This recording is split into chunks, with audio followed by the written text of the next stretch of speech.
On January 23, 1968, the USS Pueblo, a Navy intelligence vessel, engaged in a routine surveillance of the North Korean coast when it was intercepted by a North Korean patrol.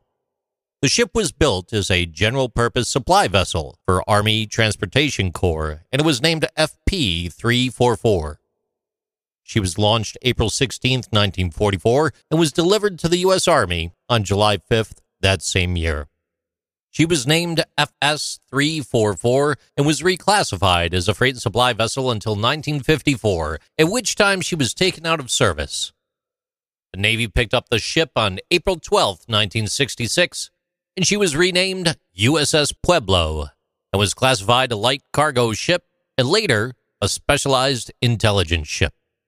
Deployed to her home port of Yokosuka in 1967, the ship was tasked to patrol the vicinity of the Tsushima Strait, the eastern channel of the Korean Strait, and return on February 4, 1968. They never returned.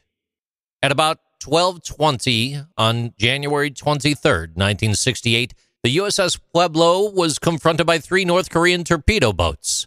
They issued a stern warning to leave the area or be fired upon. The existing torpedo boats were soon joined by 2 MiG-21 fighters and a 4th torpedo boat, a 2nd subchaser. All appeared on the horizon just a short time later. The ammunition on the Pueblo was stored below decks, and her machine guns were wrapped in cold-weather tarps. The machine guns were unmanned, and no attempt was made to man them. Pueblo temporarily avoided the boarders, but then a subchaser opened fire with a 57mm cannon, killing one of the crew. The smaller vessels fired machine guns into Pueblo, which signaled to the crew it was definitely time to destroy sensitive material. The volume of material on board was enormous. It was impossible to destroy it all. Pueblo followed the North Korean vessels as ordered, but they stopped immediately outside North Korean waters. She was again fired upon, and another torpedo boat backed towards her bow. The ship sent her final ominous transmission, being boarded at this time, going off the air now and destroying this gear. 2 North Korean junior officers, armed with automatic pistols, led 8 to 10 riflemen with fixed bayonets on board of the vessel. Crew members had their hands tied. They were blindfolded, beaten, and prodded with bayonets. Once Pueblo was in North Korean territorial waters, she was boarded again, this time by a colonel, who led a second boarding party, and one of their pilots took the helm. On January 28, 1968, the first official confirmation that the ship was in North Korean hands came by film developed from a CIA A-12 Oxcart aircraft that flew over the area. The North Koreans claimed that they seized Pueblo because she violated the territorial waters. However, the closest point the ship came to land was about 15 nautical miles from shore.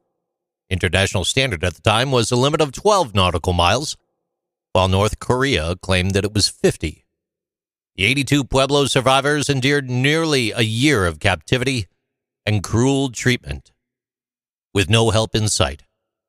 Captain Lloyd Butcher reluctantly signed a document confessing that the ship was spying on North Korea.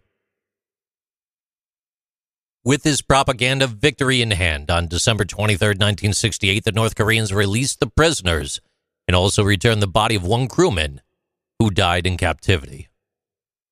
At the time, President Johnson was widely criticized in the United States for the event, and the Navy refused to authorize survivors prisoner of war medals.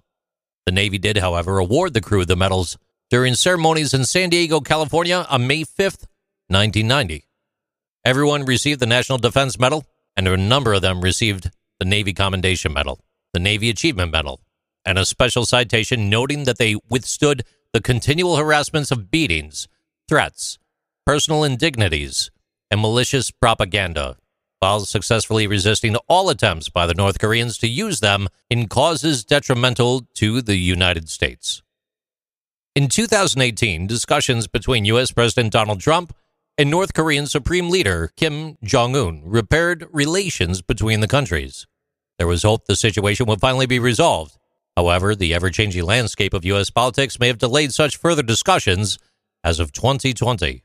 With a new administration taking over in the United States. In 2021, a U.S. federal court ruled an award of $2.3 billion in damages to several crew members of the USS Pueblo and their surviving families. This coming more than 50 years after North Korea seized the American naval vessel and took its crew hostage.